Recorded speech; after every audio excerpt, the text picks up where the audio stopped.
तो हम लोग न्यूटन्स लॉ पढ़ चुके हैं। हाँ सर। और न्यूटन्स लॉ में एफबीडी बनाना, Newton's first law, Newton's second law, Newton's third law की सारी डिटेल्स। तो सर ये बीडी क्या होता है?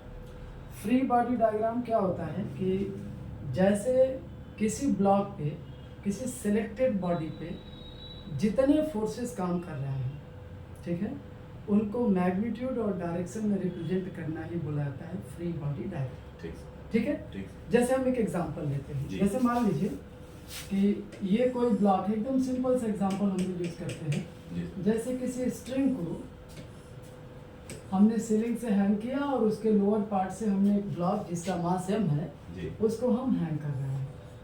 तो यदि हम इसका फ्री बॉडी डायग्राम बनाएं जी। तो इसका वेट डाउनवर्ड डायरेक्शन में, जी। स्ट्रिंग में टेंशन, जैसा हम लोग पिछली क्लास में पढ़े थे कि फ्री बॉडी डायग्राम बनाने के कुछ रूल्स होते हैं। जी सर। जो टेंशन होगा इसको हम away from the body draw करेंगे।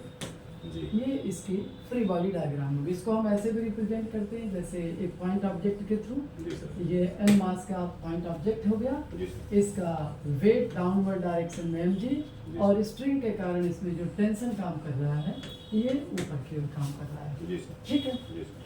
इसी तरीके से हम कुछ और फ्री बॉडी डायग्राम देखें। जैसे मान लीजिए ये दो स्ट्रिंग हैं, इस दो स्ट्रिंग के सहारे एक ब्लॉक को हमने हैंग किया हुआ है जिसका मास m है। तो यदि एक इक्विलिब्रियम है, इक्विलिब्रियम का मतलब क्या होता है, मैंने बताया था, इक्विलिब्रियम का मतलब ये होता है कि सिस्टम पे नेट फोर्स जीरो, सिस्टम पे नेट फोर्स जीरो होगा, vector sum of net force zero है, इसका मतलब सिस्टम का एक्सेलरेशन भी क्या होगा, जीरो होगा। या तो बॉडी या सिस्टम रेस्ट में होगा या बॉडी या सिस्टम यूनिफॉर्म वेलोसिटी से किसी स्ट्रेट लाइन में मूव करेगा। तो जैसे यहाँ हमने एक सिस्टम लिया है, एक ब्लॉक है, इसको दो स्ट्रिंग के सहारे हमने सीलिंग से हैंग किया हुआ है।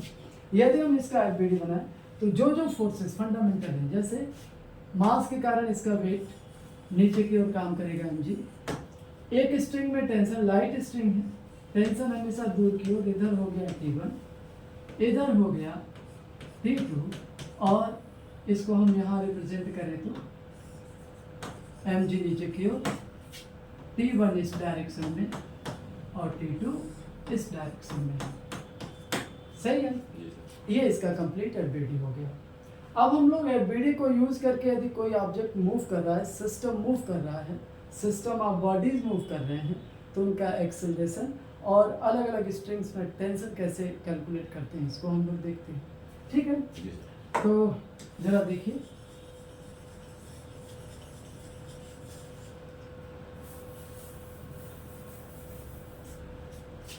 जैसे मान लीजिए एक पुली है, पुली भी लाइट है, इस पुली के सहारे हमने दो ब्लॉक्स को हैंग किया है।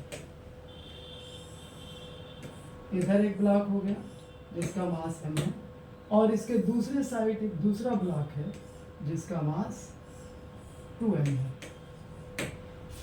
ये ब्लॉक A हो गया, इसको हमने नाम दे दिया ये। अब हमें इसका एफबीडी बनाना है और ये सिस्टम इक्विलिब्रियम में है या नहीं है चेक करना है।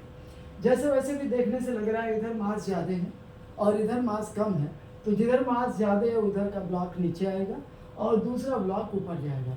दोनों इंटरकनेक्टेड हैं और किसी भी तरह की मूविंग पुली का कोई केस नहीं है। तो यहाँ दोनों के एक्सेलरेशंस की वैल्यूज जो होंगी क्या होंगी, इक्वल होंगी। जितना एक्सेलरेशन डाउनवर्ड डायरेक्शन में ए ब्लॉक का होगा उतना ही एक्सेलरेशन बी ब्लॉक का अपवर्ड डायरेक्शन में होगा। तो सबसे पहले हम एफबीडी हम एक साथ ही बनाते हैं। तो जरा देखो यहाँ पे एफबीडी बनाए, इसका वेट आ गया 2mg नीचे की ओर, एक स्ट्रिंग है और लाइट स्ट्रिंग है, तो इसके हर पॉइंट पे टेंशन की वैल्यू सेम होगी। यहाँ हमने टेंशन P ऊपर की ओर बनाया। अब जरा हम पुली का भी एफबीडी साइमल्टेनियसली बनाते हैं ताकि हम यहाँ भी टेंशन, एक क्वेश्चन के ही थ्रू कई चीज़ों को हम लोग कैलकुलेट करते रहेंगे। यहाँ हमने एक टेंशन ड्रा किया पुली के लिए T। मैंने बोला था टेंशन हमेशा away from the object, body से टेंशन दूर की ओर, नेचर कहता है टेंशन दूर रखिए। तो इसका एफबीडी तो इससे दूर, पुली का एफबीडी तो पुली से दूर स्ट्रिंग के थ्रू। यहाँ इसका वेट डाउनवर्ड डायरेक्शन में mg, टेंशन T ऊपर की ओर, और यदि हम पुली का बनाए तो यहाँ हो गया टेंशन T। यहाँ मान लीजिए इसका फिर एफबीडी बना रहे हैं तो टेंशन इससे दूर की ओर हो गया और ये T डैश हो गया। सही है। मान लीजिए ये नीचे जा रहा है और इसका एक्सेलरेशन कितना है a, तो ये ऊपर जाएगा तो इसका भी एक्सेलरेशन होगा a। अब जरा हम ब्लॉक ए की एनालिसिस देखते हैं। इस पे दो फोर्सेस काम कर रहे हैं, 2mg नीचे की ओर और टेंशन ऊपर की ओर। यदि ये नीचे की ओर एक्सेलरेटेड है तो कौन सा फोर्स बड़ा होना चाहिए? कौन सा फोर्स बड़ा होना चाहिए? नीचे वाला। जिधर मोशन हो रहा है उधर का फोर्स लार्जर होना चाहिए। तो 2mg किससे बड़ा होना चाहिए? T से। कितना बड़ा होना चाहिए? जितना बड़ा होगा उसी को बोलते हैं अनबैलेंस्ड फोर्स। तो पहले हम A पे अनबैलेंस्ड फोर्स निकालें। 2mg नीचे की ओर, T ऊपर की ओर, ब्लॉक नीचे जा रहा है तो नीचे का फोर्स बड़े अमाउंट का रहेगा और ऊपर का फोर्स स्मॉल अमाउंट का। हम माइनस करें तो अनबैलेंस्ड फोर्स की वैल्यू आ गई 2mg माइनस T, ये equal to unbalanced force. Newton second law को हमने जब देखा था कि rate of change of momentum से हमने कैलकुलेट किया था, तो अनबैलेंस्ड फोर्स की वैल्यू आई थी सिस्टम के मास और सिस्टम के एक्सेलरेशन के प्रोडक्ट के बराबर। यहाँ सिस्टम हमने ए को माना है तो ए का मास कितना हो गया 2m, इसका एक्सेलरेशन कितना हुआ a, इसको हमने यहाँ पे मल्टीप्लाई करके रख दिया 2m इंटू ए और इसको इक्वेशन नंबर 1 दे दिया हमने। बी ब्लॉक की बात करें तो बी ब्लॉक अपवर्ड डायरेक्शन में जाएगा। बी ब्लॉक अपवर्ड जाएगा, इस पे भी दो फोर्सेस काम कर रहे हैं, इसका वेट नीचे की ओर और टेंशन ऊपर की ओर। अब बताइए यदि ये ऊपर जा रहा है तो कौन सा फोर्स बड़ा होना चाहिए? T। किससे बड़ा होना चाहिए? mg से। कितना बड़ा होना चाहिए? तो हमने इसको डिफरेंस ले लिया T माइनस mg। ये B पे अनबैलेंस्ड फोर्स हो गया और इसकी वैल्यू हो गई मास, ब्लॉक के मास इनटू इसके एक्सेलरेशन के प्रोडक्ट के बराबर। ये इक्वेशन नंबर 2। हम इन दोनों इक्वेशंस को ऐड कर रहे हैं। ऐड करेंगे तो देखिए ये T और T क्या हो गया कैंसिल। 2mg माइनस mg हो जाएगा mg के बराबर और इधर हो जाएगा 3ma के बराबर। आप एक्सेलरेशन की वैल्यू निकालोगे तो ये आ जाएगा g/3 और यदि हम इनको यूज करके टेंशन की वैल्यू निकालते हैं, स्ट्रिंग में जो टेंशन है, तो T आएगा, हम सेकेंड इक्वेशन को यूज करते हैं T माइनस mg, ये हमने लिखा इसको T minus mg is equal to mass into acceleration. T की वैल्यू आ जाएगी mg प्लस ma, A की वैल्यू g/3 आप रखो, यहाँ से टेंशन की वैल्यू आ गई 4mg/3। ये टेंशन स्ट्रिंग में आ गया, ये एक्सेलरेशन की वैल्यू आ गई। अब यदि पूछे कि जो जहाँ से सस्पेंड किया गया है वहाँ कितना टेंशन डेवलप होता है तो इसको निकालने के लिए हमने पुली का वीडियो बनाया है। अब ये जो पुली है, पुली लाइट पुली होती है। क्या होता है? पुली लाइट होती है। यदि ये पुली लाइट है तो इसका मास हम नेग्लेक्ट करेंगे और आप यहाँ देखो, इधर T है, इधर भी T है और इधर T डैश है। यदि इसका मास नेग्लेक्टेड है और ये पुली मूव नहीं कर रही है, ना तो ऊपर जा रही है ना ही नीचे जा रही है, तो हम इसको बोलेंगे कि जो T डैश है वो 2T को बैलेंस करता है। तो यहाँ पे हम लिखें तो क्या लिखेंगे कि जो T डैश की वैल्यू हो गई वो 2T के बराबर हो गई। तो यहाँ से हम यहाँ बनाते हैं T dash is equal to हो गया 2T और हमने टेंशन की वैल्यू निकाल ली है। टेंशन है 4mg/3, तो यहाँ जो सपोर्ट पे टेंशन लग रहा है उसकी वैल्यू हो जाएगी 8mg/3 के बराबर। ठीक है, इसी तरीके से एक और प्रॉब्लम हम लोग देखते हैं। एक और प्रॉब्लम देखते हैं।